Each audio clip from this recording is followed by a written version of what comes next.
Hello everyone, welcome to our channel. In this video, we learn how to download Outlook app on your mobile phone or smartphone. Keep watching the video till the end to learn how, and do not forget to subscribe our channel by hitting the subscribe button and also press the notification bell so that you'll never miss any update from us. So basically, Outlook is an email program developed by Microsoft that enables users to send and receive email on the computer. In order to download this app on your mobile, go to the Play Store if you are Android user, and if you are iOS user, go to the App Store and search Outlook app.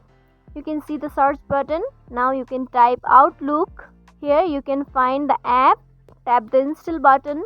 While downloading or installing the app, make sure your Wi-Fi connection or cellular data is strong.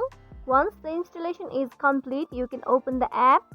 Outlook also includes such functions such as calendaring, task managing, contact managing, note-taking, journal logging, and web browsing. To run this app, you need to add account.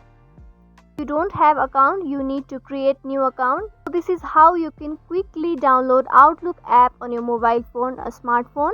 If you like the video, give us a thumbs up. If you have any queries, feedback, or any comments, you can comment down in the comment box below. I'll be back soon with more tutorial videos again. Thank you for watching.